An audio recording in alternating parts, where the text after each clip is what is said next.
a guerra e a paz. E esse interesse é porque a teosofia, ela só é, e isso a gente repete sempre nas nossas apresentações, não só eu como outros irmãos, mas é que tem que ser repetido realmente, tem que ser passado isso para as pessoas novas, principalmente nós antigos, precisamos sempre nos lembrar que a teosofia, enquanto teoria, ela é só isso, teoria, ela não tem vida. A teosofia só é uma coisa viva e ela tem que ser uma coisa viva para ser teosofia quando nós vivenciamos de alguma forma.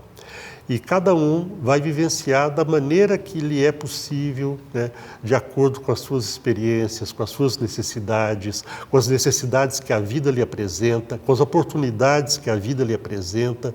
Então, escrever um poema, assistir uma palestra, ajudar uma criança, ajudar um idoso, ajudar uma pessoa, estudar, falar para alguém. Tudo isso pode ser uma vivência teosófica desde que haja uma espiritualidade ali. Tudo isso passa a ser teosofia, tudo isso torna a teosofia uma sabedoria vida em nossas vidas. É uma expressão que a gente vê em textos teosóficos. Uma expressão muito bonita, verdadeira e profunda. Ela pode ser realmente uma sabedoria viva em nossas vidas. E como eu dizia, esse tema é uma oportunidade, eu vejo como uma oportunidade de refletir, que também é uma outra forma de vivência teosófica, a reflexão profunda, isenta. Então, ele nos traz a possibilidade de refletir e, quem sabe, de alguma maneira, atuar para que a guerra não seja uma realidade, ou seja uma realidade menos impactante, e para que a paz seja uma realidade ou uma realidade mais presente em nossas vidas. É com esse intuito que eu trago essa coleção de slides para vocês, que eu sempre trago muitos slides, né? Vamos tentar passar aqui bastante coisa para vocês. Então vamos lá, começando. O que é um conflito religioso? Guerra é um conflito, né? Então, um conflito de causas religiosas, de origens religiosas, o que é? Gente, eu fiz uma coisa aqui, eu gosto muito de andar na moda, então eu consultei bastante o ChatGPT. Então, quando aparecer IA, a inteligência artificial, a coisa facilitou muito e eu creio que contribuiu.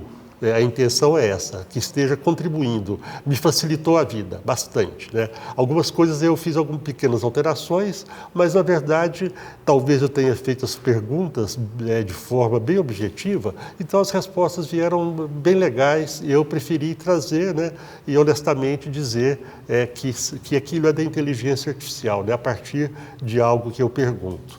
E talvez aí esteja uma possibilidade de utilizar bem isso que mete medo na gente. Em mim, pelo menos, mete bastante medo, né? Me deixa bastante animado, mas também me dá muito medo, né? Fazer a pergunta certa, fazer o uso certo, talvez seja uma coisa para evitar guerras também, né? Então vamos lá. Então está aí o IA, né? Inteligência artificial. Conflito religioso é aquele que ocorre entre pessoas ou grupos que têm crenças religiosas diferentes e que muitas vezes se sentem ameaçados ou ofendidos pelas crenças ou práticas religiosas dos outros. Esses conflitos podem ocorrer entre indivíduos, comunidades ou países. Podem também assumir várias formas, como discriminação, violência, perseguição ou guerra. Não ficou legalzinho? A resposta não ficou legalzinha, não ficou bem interessante para o que a gente queria aqui. É uma coisa que impressiona, né? Bom, tudo isso aqui é guerra, né? Em maiores ou menores proporções, né? Discriminação, violência, perseguição são conflitos, são dimensões de uma guerra, dimensões da guerra, formas de guerra, né? E a religião, infelizmente, pode estar na base, pode ser utilizada para criar essas coisas, como nós veremos mais adiante. Na verdade, os grandes conflitos ocorrem por outros motivos que vão além da questão religiosa. Olha que interessante. Às vezes se dá uma face religiosa ao conflito, mas os motivos reais são outros. A questão religiosa é mais um componente que pode ser utilizado para manipular, inflamar e mobilizar as massas. Aliás, é uma contradição, visto que as tradições religiosas pregam exatamente o contrário, ou seja, a solidariedade, o amor ao próximo, a fraternidade, etc. Um pequeno parênteses para algo que eu queria ter falado logo na abertura, mas me esqueci. Isso aqui não tem nenhum viés ideológico, nenhum viés pessoal, nenhum viés de crítica objetiva a quem quer que seja, a que corrente quer que seja. É uma tentativa de uma reflexão isenta, trazendo elementos que estão na internet, que eu procurei ter bom senso ao escolher. É tudo, praticamente tudo coisa de internet, tá? Mas não tem nenhum viés de criticar, de fomentar o que eu estou aqui querendo combater, né? O conflito, tá? Então, a questão religiosa é um componente dos conflitos. Às vezes, ela já é usada na fabricação, digamos assim, de um conflito. Às vezes, ela é a causa original, realmente, e depois a essa causa original são incorporados outros elementos.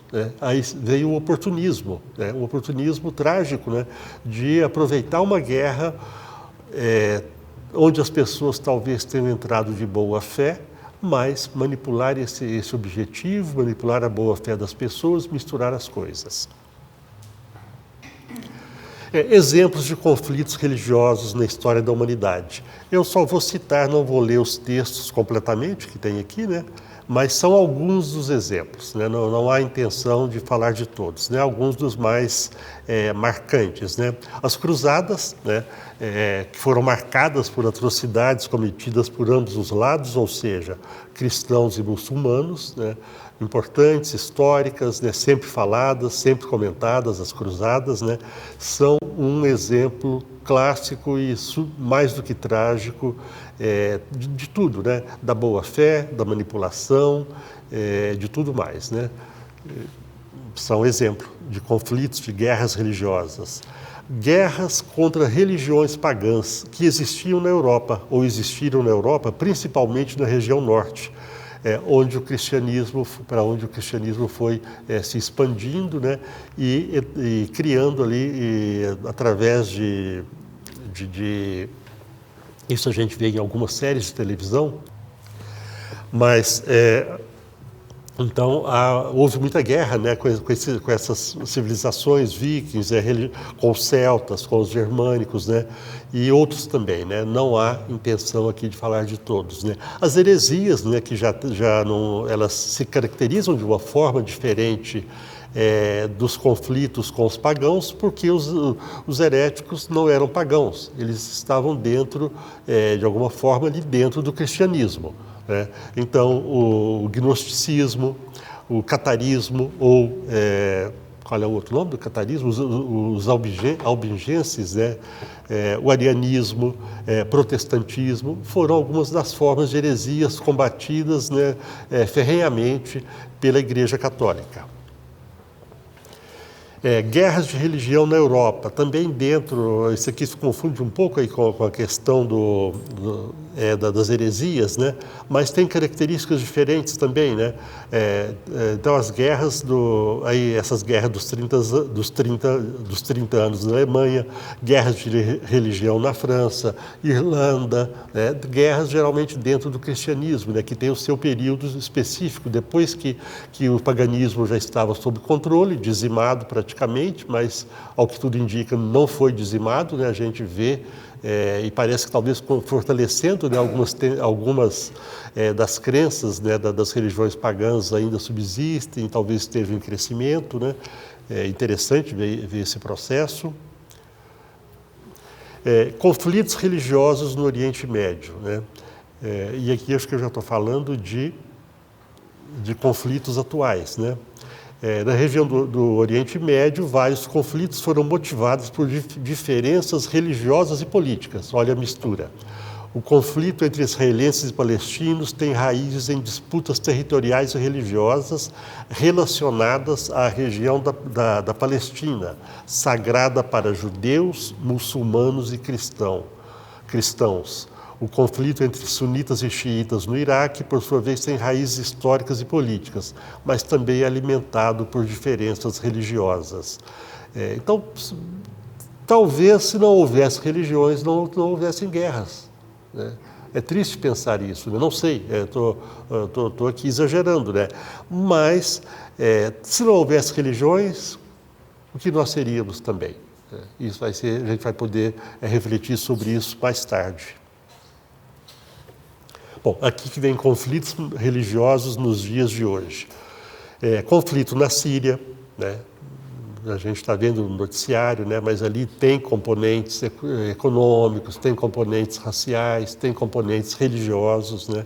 E aí vem o surgimento de grupos como o Estado Islâmico, essa frente al-Nusra, né?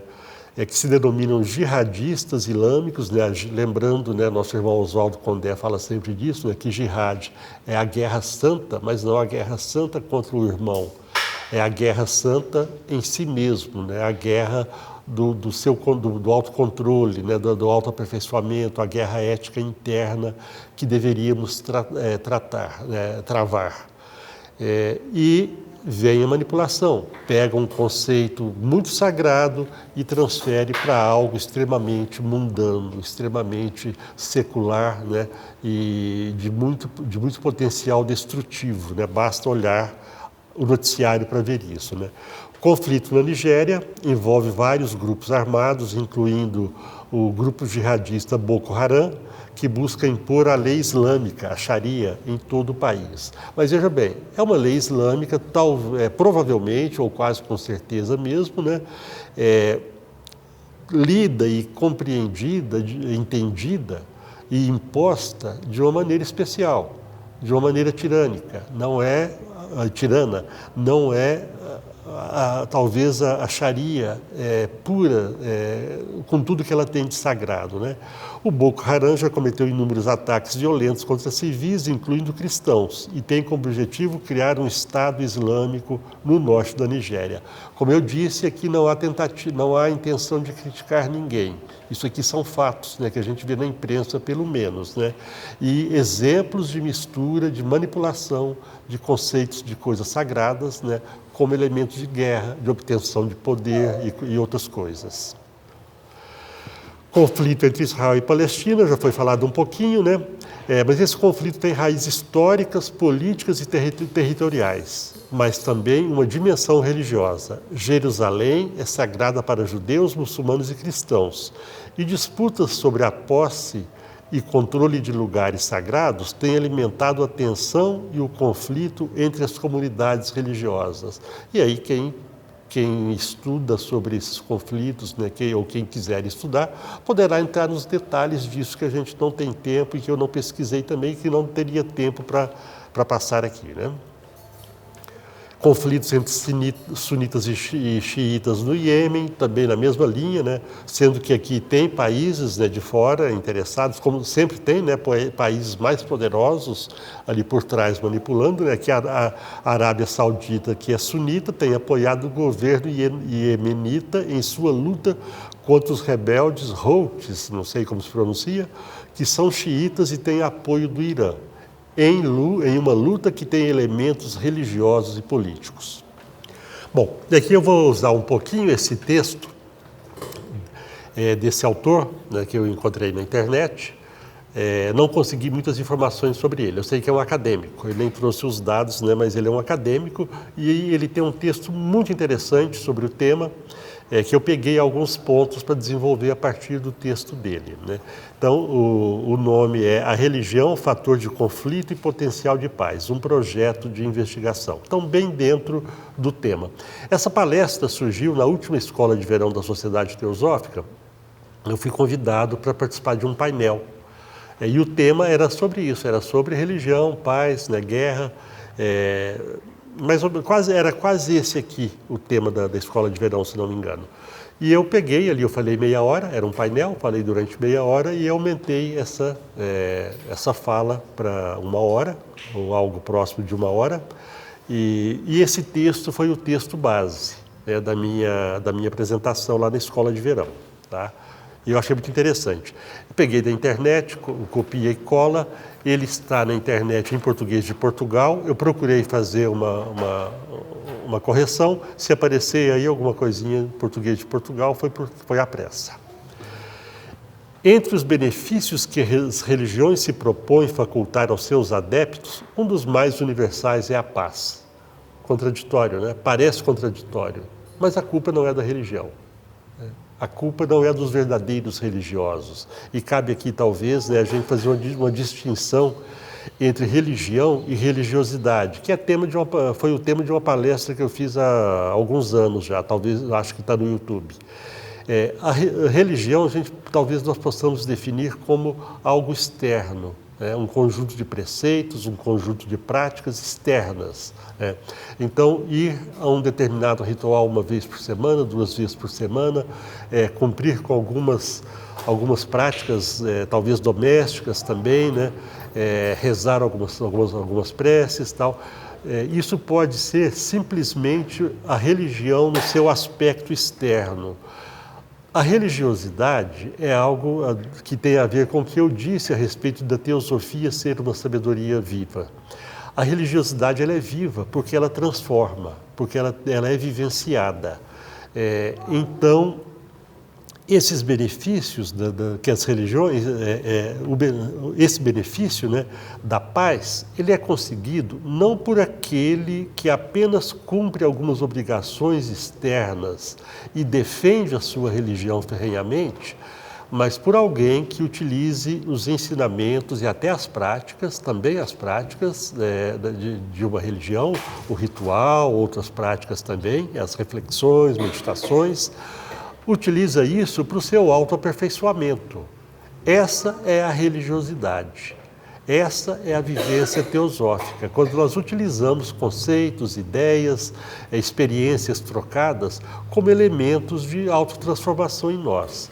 Se nós simplesmente adoramos uma divindade que está no altar, em um altar, isso talvez não nos traga transformação. Talvez crie em nós um sentimento benéfico, necessário, de devoção, de respeito por algo que consideramos sagrado.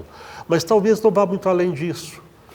Talvez para ir além nós tenhamos que fazer algo mais, né? Realmente experienciar ensinamentos, experienciar coisas que nos vêm através da religião. Aí sim, religiosidade.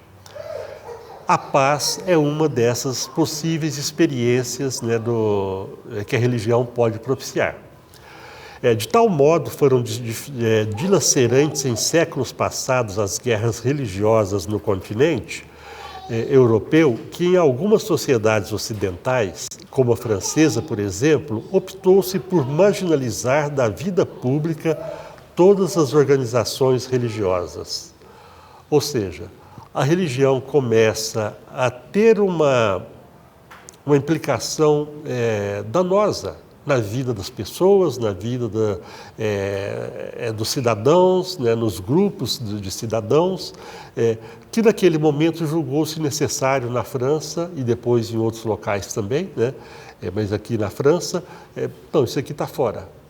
Não foi uma proibição, mas foi uma marginalização que eu acho que agora vem uma explicação melhor. Em 1901 foi promulgada a chamada Lei das Associações, que exigia que todas as associações, inclusive as religiosas, se registrassem no governo e se submetessem a regulamentos e controles estatais.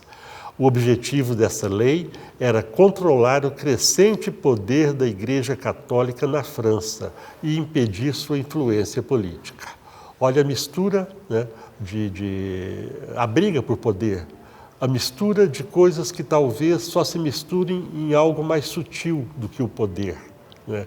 Talvez a mistura, o ponto de encontro entre aqui a política, para pegar o que está aqui na tela, entre a política e a religião ou religiosidade, talvez o ponto de encontro esteja em cada uma das duas coisas propiciar melhorias para as pessoas, cada um em uma área, que por enquanto ainda talvez não estejamos vendo o quanto essas duas áreas são a mesma coisa, ou buscam a mesma coisa.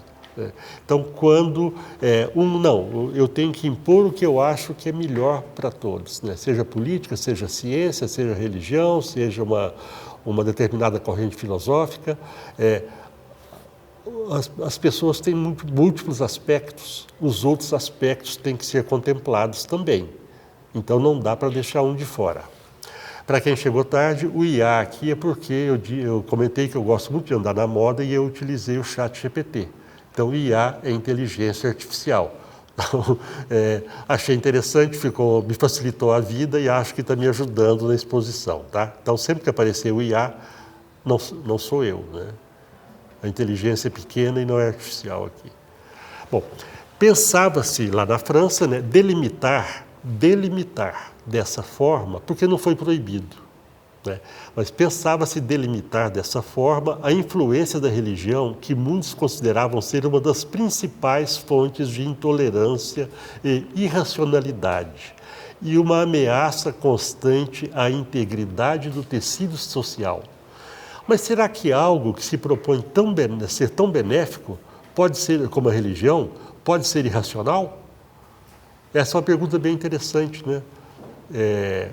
Vamos deixar aqui, acho que vai surgir alguma coisa aqui no decorrer da conversa sobre isso, né? Mas fica essa pergunta, a gente pode voltar a ela na hora das perguntas também, né? Como que algo que se propõe levar o homem para o sagrado, para o divino, pode se tornar algo que ao invés disso, nos torne mais irracionais? As guerras são um exemplo disso, né? Essas tentativas, porém, não foram coroadas de sucesso. As tentativas lá da França e de outros países no futuro também, que alguns vão ser citados, né? Novamente, não estou condenando país nenhum, tendência política nenhuma, apenas observando fatos, né? Quando eu coloco o vermelho aí, é para me chamar a atenção que eu preciso comentar, tá bem? Então, combatida a influência das igrejas, o sentimento religioso transferiu-se tão irracional, intolerante e desumano como nunca para ideologias que erigiram em absoluto os mecanismos econômicos, a classe, a raça ou a nação. Isso aqui é daquele autor que eu citei, não é a inteligência artificial, é do autor que eu citei agora há pouco. Não me lembro o nome. Combatida a influência das igrejas, tá bom. Então a França delimitou a atuação das igrejas, né?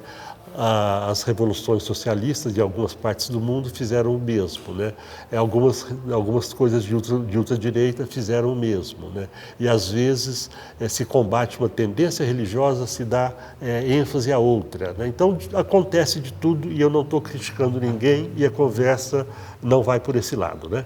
Combatida a influência das igrejas, o sentimento religioso transferiu-se tão irracional, intolerante e desumano como nunca, para ideologias que erigiram em absoluto maiúsculo os mecanismos econômicos, a classe, a raça ou a nação.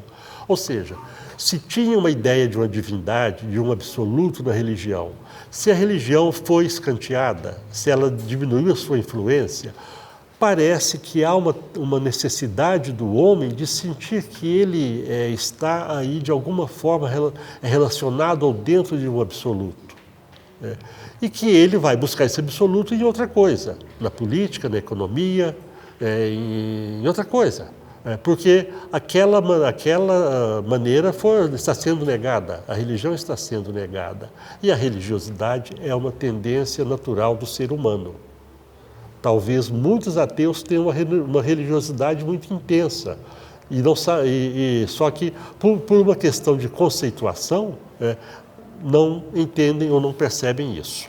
E muitos cientistas materialistas também, talvez tenham esse mesmo sentimento de religiosidade e talvez sejam muito mais beneméritos do que muitos religiosos ou pretensos religiosos. Essa noção é muito fluida de religiosidade, de busca do sagrado, é extremamente fluida, é um caminho muito pessoal. Então, ideologias que erigiram em absoluto, eu já comentei, né? Isso aqui eu puxei para comentar, né? São as ideologias, e não só as ideologias, né, outras ideias também, né, não só a ideologia no sentido político, né, e outras coisas também, talvez em alguns momentos a droga, né, as artes, né, assumiram o papel antes exercido pela figura de Deus. E por isso, por elas terem assumido esse papel, é que vai acontecer isso aqui, ó. O sentimento religioso transferiu-se tão irracional, intolerante e desumano como nunca para ideologias que erigiram e tal. Porque saiu aquela ideia até de um Deus que castiga, mas que porque ele castiga, por medo, a pessoa não faz tanto mal. Né? Não é por esclarecimento, às vezes é por medo, né? Por superstição, mas ela já não faz tanto mal porque ela tem medo, né, de um Deus que castiga. Então, até nesse aspecto, acaba sendo algo que não é bom para a convivência humana, digamos assim. Mas tudo tem limite, né? Tudo tem quando é que vai ser bom ou não. O combate às religiões abriu espaço para ideias mais ou menos desligadas. Isso aqui é meu, quando está dessa cor aí, itálico é meu, tá? Para não esquecer de falar.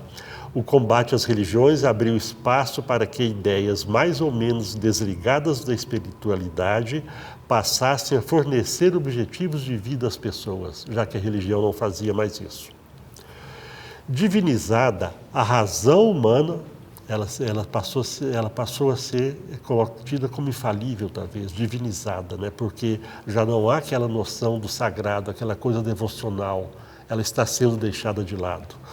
Divinizada, a razão humana conduziu a violências indescritíveis, a autênticas catástrofes sociais, a perdas talvez irreparáveis no equilíbrio ecológico do planeta. É aquele autor que está dizendo. O panorama é desanimador e a falta de orientação que induz mina como um câncer o estado de espírito de indivíduos e comunidades inteiras. Então, até o senso que os chamados povos, até o senso que os povos originários das várias partes do planeta têm de respeito, ou tinham ou têm de respeito à natureza como algo vivo, como algo do qual nós fazemos parte, além de dependermos dela para viver, até isso é perdido com o senso de religiosidade. Porque a religiosidade, para esses povos, né, talvez um dos aspectos mais fortes da religiosidade para eles é o respeito à natureza. Então começa-se a destruir a natureza por falta desse respeito. Olha a dimensão que a coisa toma quando nós tentamos tirar a religião, a religiosidade da vida das pessoas. Se esse senhor aqui estiver certo, né, mas não é só ele que diz isso, né? Eu imagino que ele esteja certo sim, ou bastante certo. Então, é um panorama desanimador que a gente pode ver hoje. Novamente eu dizendo, né, que a razão humana não é divina, ela não é infalível, ela é humana. O divino é absoluto, é ilimitado. A nossa razão não tem condições de abranger o ilimitado, o infinito, porque ela tem limite.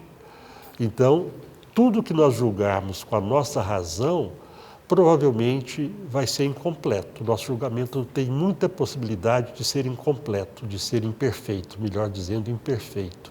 Talvez em alguns casos sim, né? E depende em relação a quê?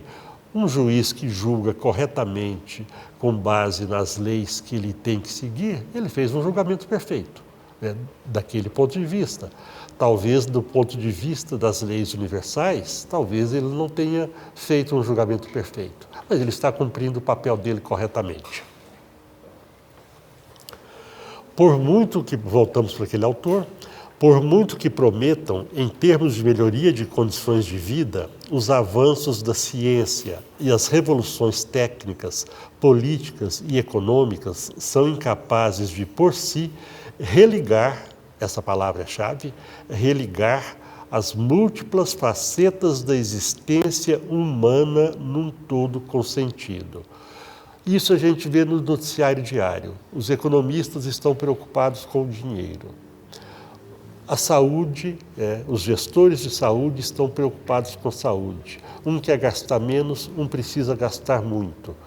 Cada um está vendo uma das necessidades humanas. As duas são reais. E aí? Isso para citar um exemplo, poderíamos colocar educação, segurança, religião, poderíamos colocar infinitas necessidades humanas que precisam de algo, de uma liga que dê a elas realmente algo que as aproxime de um ser humano integral, que tem várias camadas, que tem vários níveis para serem atendidos, várias necessidades a serem atendidas. Se uma dessas vertentes das atividades, economia, religião, educação, saúde e outras, se uma se esquecer das outras, aquele ser humano, as pessoas vão ficar deficientes de alguma coisa. Isso é a nossa vida. Essa é a nossa condição. Nós não temos ainda nem o senso dessa visão toda e nem condições de praticá-la toda. Isso é a evolução, buscar essa coesão. E a religião tem um papel importante nisso, porque ela fundamentalmente ela deveria ou vê ou percebe o homem como esse ser integral. Enquanto que as disciplinas, digamos, acadêmicas, elas, por sua natureza, elas tendem a fatiar. Não estou criticando severamente aqui, irrefutavelmente ninguém. São observações, pontos para reflexão. A razão humana por si não é capaz de fazer a religação entre os níveis mortal e imortal do ser humano, entre o que é humano e o que é divino. Então nós temos em nós esses dois aspectos.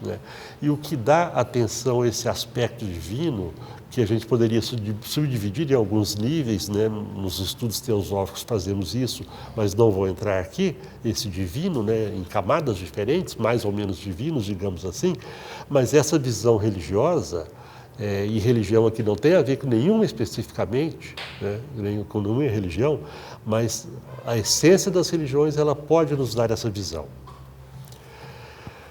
Não é essa, aliás, a sua vocação, das várias áreas de atuação humana, das áreas que buscam o nosso desenvolvimento enquanto coisas separadas.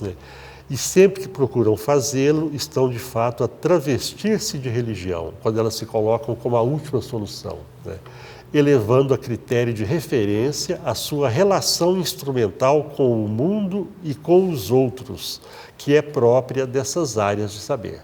É quando uma coisa se coloca acima da outra. Não é assim. Todas são necessárias. Talvez em algum momento uma seja mais necessária, talvez em momento outra pareça ser mais necessária, mas nenhuma pode ser esquecida. Nós temos três grandes aspectos de evolução pessoal. Que seria um aspecto físico, que também tem a ver com a ação, um aspecto emocional, que tem a ver com devoção, tem a ver com meditação, com reflexão, e um aspecto intelectual. Todos esses três níveis são níveis de atuação nossos no mundo, em todos os lugares que nós estamos.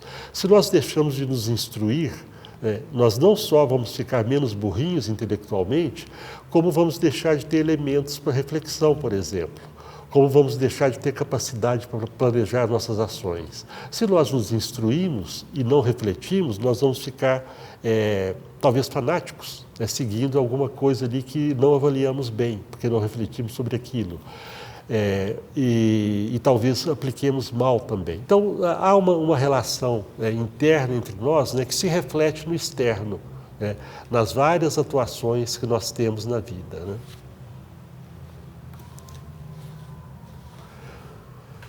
Porque nem sempre uma área leva em consideração a outra, com isso terminam por separar as necessidades humanas, como se não pertencessem a um mesmo ente.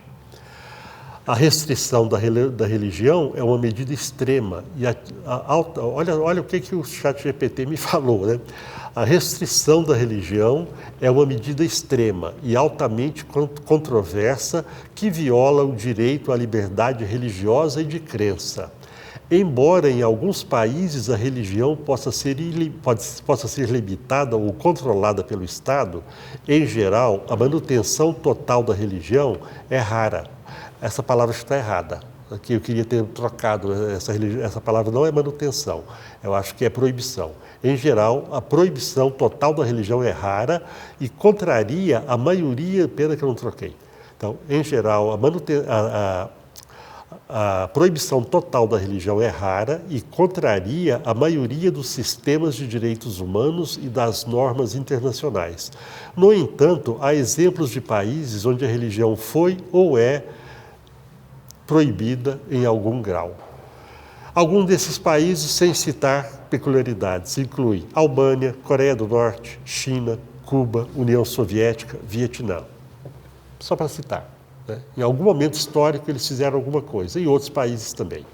É importante destacar que a segurança da religião viola os direitos humanos e é considerada uma violação da liberdade religiosa e de crença. Voltando lá para aquele autor, a religião tem o seu lugar e a sua lógica própria. Não é uma dimensão dispensável, mas antes um elemento estruturante. A religião é um elemento estruturante. A religiosidade faz parte de nós, intrínseca, mesmo que a neguemos. Eu falo nisso porque acredito nisso realmente, sinceramente, profundamente, né? A religiosidade é um fator de estruturação nosso, né?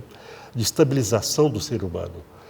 Pretender eliminar ou substituir a religião para assim evitar os males a que por vezes conduz é tão ilusório como a tendência que ciclicamente põe em causa, por razões semelhantes, a política e os políticos para imediatamente os substituir por outros. Então, quando não há boa intenção ou boa aplicação de princípios religiosos, políticos, econômicos, quando esses princípios não são voltados para o bem do ser humano, vai causar problema, vai dar problema, vai trazer conflito. É assim na política, na religião, na economia, é assim na religião, com a religião. Não se trata da substituição, se trata da compreensão da essência de ensinamentos, de preceitos, de princípios. De nada adianta trocar coisas minhas, né? Acho que eu não vou, o tempo está correndo, vamos lá. De nada adianta trocar políticos, religiões e ideologias, se eles não atuarem para a melhoria da vida humana em todos os seus níveis, mas com cada um agindo em sua esfera de responsabilidade, sem levar as outras em conta, ou pouco fazendo isso. A religião tem um papel crucial, que é dar sentido e objetivo ao conjunto dessas atuações. Por que a religião dá sentido e objetivo? Porque na religião a gente encontra os princípios da fraternidade. Nos ensinamentos religiosos essenciais, vêm as ideias de fraternidade, de compaixão, de fraternidade restrita, elas vêm de uma forma mais pura. Isso é que dá sentido não só para a vida, para a economia, para a política, para a religião, para a economia e para a política, dá sentido para as nossas vidas, estejamos ou não atrelados a uma instituição ou a uma religião, uma instituição religiosa. De que adianta ser um pai se não for um bom pai? Ser uma mãe se não for uma boa mãe? Não está cumprindo com o que é intrínseco à condição de pai e de mãe. Então, não ser uma pessoa compassiva, e ninguém está falando de perfeição, estamos falando do que nós podemos fazer no nosso nível, né? Não ser uma pessoa compassiva, fraterna, é nos negarmos enquanto seres humanos, mas é parte do nosso processo, é parte do aprendizado. Faz-se necessário aperfeiçoar mecanismos de controle e correção, no sentido de corrigir, né? Não, acho que vocês entenderam. Né? Para que não faz necessário aperfeiçoar mecanismos de controle e correção para que nenhuma religião, como também nenhuma ideologia, fique distanciada dos seus objetivos, em última análise, buscar o bem e evitar o mal. Né? Então, tem que haver um controle, mas não uma proibição. Né? Bom senso sempre é uma palavra, uma expressão-chave. Bom senso. Né? Nada é muito complicado. Né? O bom senso é simples. Renato Teixeira, uma música dele pouco conhecida, mas que eu gosto muito, chamada Irmãos da Lua, ele fala, mas nada supera o simples, e o simples resolve tudo. E ele vai dizer, acho que se não me engano, que o simples é filho da alma, alguma coisa assim. Então, nada é tão complicado. Né? As teorias são complicadas, a prática das teorias talvez não seja. E talvez quem haja de uma forma natural, com mente aberta, talvez coloque em prática de maneira simples um princípio complicado que essa pessoa talvez nem tenha ouvido falar dele. Uma lei, alguma coisa assim. Esse Samuel, não sei a pronúncia, né? Professor de estudos estratégicos da Universidade de Harvard, levanta a hipótese de fraturas entre civilizações virem a ser as frentes de batalha do futuro. Eu achei muito interessante. Também material que eu colhi na internet. Achei muito interessante que ele diz o seguinte, que lá na Idade Média, em outros períodos, os conflitos eram entre monarcas. Eram os imperadores, os monarcas, os reis que tinham os seus motivos para criarem conflitos, para manterem conflitos. Depois isso vai mudando, né? A conformação do mundo vai mudando, né? Política, geopolítica vai mudando, os conflitos passam a ser entre nações, já tirou a pessoalidade, né? Diminuiu a pessoalidade, né, da origem dos conflitos. Depois passa a ser a ideologias, os conflitos ideológicos, né? Isso nossas gerações, né, conhecem bem isso, né? Já de muito tempo. Também já tornando mais ampla a ideia. E o que seria esse conflito entre civilizações? Vamos tentar.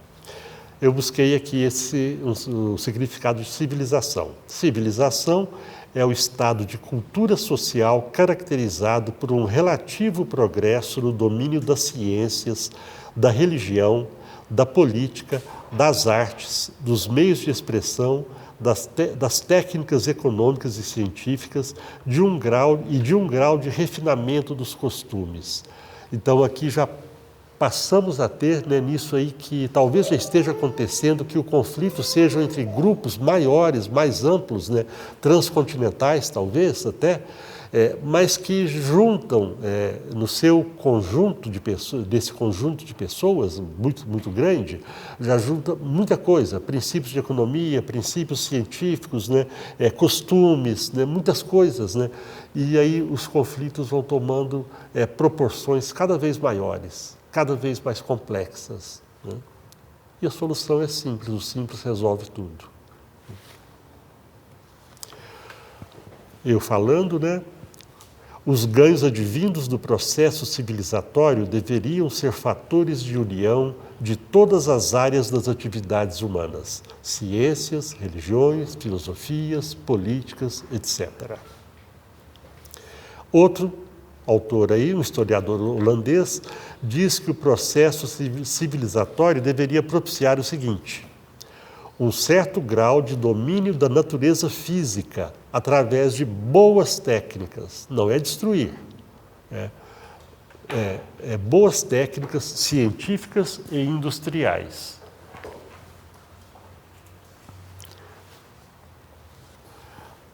Um indispensável equilíbrio entre esse progresso técnico e o domínio do homem sobre a natureza física e um correspondente progresso moral e o domínio do homem sobre a sua própria natureza espiritual. E aqui vem aquela coisa do religare que eu falei lá no início. Tá? Aqui a gente começa a colocar a necessidade desse religare interno, da religiosidade, da religião começar a nos transformar e não ser apenas uma prática externa. Isso é importante porque as mudanças que vão acabar com os conflitos, elas não virão de fora, né? O que está lá fora, em termos de organização política, ideológica, econômica, religiosa, nacionais, isso deveria ser reflexo do que mudou fora de nós, né? Então, A mudança real vem de dentro, né? Quando tentaram mudar, limitando a atuação das religiões, não deu certo, porque veio de fora. Porque não havia um convencimento do homem, pelo contrário, né? Mas não havia um convencimento do ser humano de que era necessário abandonar a religião, né? Isso não era verdade. E ainda, né, o processo civilizatório deveria propiciar a existência de um ideal comum como característica da feição espiritual de uma época ou de um povo. Onde nós temos um povo hoje, em termos de nação, em termos de grupos maiores, onde nós temos um povo hoje que tem essa ideia de um ideal comum. E olha que nós já temos bastante chão andado enquanto civilização, né? Enquanto processo civilizatório. Mas ainda estamos muito aquém disso aqui. O bom virá quando toda a humanidade tiver esse senso, né? E a religião tem papel nisso. Se existem diferentes disciplinas, sou eu dizendo, né? Caminhando para o final. Se existem diferentes disciplinas que deveriam favorecer o bem e a paz, se essas disciplinas tendem a não se incluírem umas às outras em suas atividades, se a religião pode propiciar uma visão unificadora das várias disciplinas, se a religião traz possibilidade de que todas as demais áreas sejam aplicadas em prol do bem, se é assim, faz sentido que as diferentes disciplinas e religiões se excluam entre si por quaisquer motivos? Será que faz? Pensemos, né? Mas, mesmo assim, elas se excluem. Onde reside a possibilidade de que isso mude? Já dei spoiler, né? Mas vamos lá. Olha o ChatGPT aí. Por muito que prometam em termos de melhoria das condições de vida, os avanços da ciência e as revoluções técnicas, políticas e econômicas são incapazes por si de religar as múltiplas facetas da existência humana num todo com sentido. E aí chegamos à sociedade teosófica e à teosofia. Helena Blavatsky disse: a mente é a assassina do real. Mas como? Se com a mente eu entendo o que está aqui, o que eu estou vendo. Por que ela é assassina do real? Porque a teosofia, que nada mais é do que uma moderna apresentação de conhecimentos tradicionais, ao qual foram e vão sendo somados novas descobertas científicas, novas formulações filosóficas e, por que não, revelações místicas também, esse conjunto de ideias, que não é propriedade da sociedade teosófica, não é oriundo dela, ela é apenas uma divulgadora dos tempos modernos disso, né, e uma divulgadora importante. Esse conjunto de ensinamentos, ele traz essa ideia de uma unidade fundamental de todas as coisas. E nós perdemos a percepção dessa unidade pelo papel da mente. Aquela mente que eu disse agora há pouco, que ela é incapaz, que ela é ilimitada e incapaz de perceber o todo. E essa unidade, ela só é percebida por quem percebe o todo, né? Então a mente cria a separatividade dessa forma. Se aqui eu entrasse no estado de meditação e percebesse o todo, eu veria que nós não somos separados. Que eu não sou separado daquela cadeira que está lá no fundo, nem da cortina, nem do lago que está logo ali, né? Mas que eu sou uno com tudo isso, né? Então a mente cria para nós a ideia falsa de separatividade, a ilusão da separatividade. São expressões que nós usamos muito aqui, né? Unidade, e para ajudar nesse processo de percepção, não é para resolver, não é receita pronta, isso é caminho pessoal, né? Existe aqui na sociedade teosófica, nós falamos muito de uma unidade das religiões, da necessidade do estudo comparativo de religiões para perceber não o que as diferencia, mas o que as torna iguais, o que as torna semelhantes. E essa semelhança está na essência delas, conforme já foi dito, né?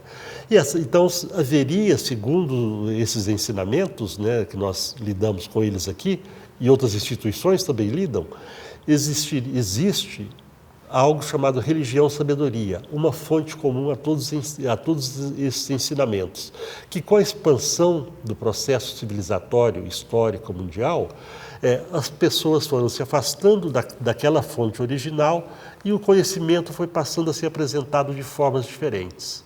E aí foi criada também a ilusão de que as religiões são coisas diferentes, porque em um lugar se falava, por exemplo, em Zeus, em outro se falava em Thor, não sei nem se eu estou falando coisas corretas, em um se fala em Deus, em outro se fala em absoluto, mas está se tratando de coisas iguais, da mesma coisa. Só que isso passa a ser motivo de briga, de desentendimento, de um querer matar o outro porque ele chama Deus de um nome diferente. A perda da noção de que as religiões são idênticas em seus fundamentos. Isso traz o conflito, isso trouxe o conflito. A não aceitação de que outra religião pode ser tão boa quanto a sua própria, quanto a minha própria. Recuperar essa noção é importantíssimo. A busca deve ser, a luta deve ser, não para combater o que chama Deus por outro nome, mas por entender qual é a noção que ele tem de Deus. Será que ela é diferente da minha? Isso, o dia que fizermos isso, o dia que começarmos a fazer isso, as guerras vão começar a diminuir, ou pelo menos a perder o sentido. Quando nós não fazemos isso, vai acontecer fé cega, fanatismo, medo, irracionalidade. E aí nós temos o campo para manipulação, onde se coloca uma ideia de um inferno eterno, de um Deus que castiga, de um Deus que faz trocas e outras coisas assim, aí tem-se um campo para manipulação. E estendam isso para a política, estendam isso para a economia, estendam isso para todas as áreas onde é possível manipular o ser humano. Os conceitos podem ser usados terrivelmente para nos manipular e são usados terrivelmente para nos manipular. Manipulação. Então, recuperar essa ideia é fundamental. Eu acho que eu terminei. Terminei. Muito obrigado.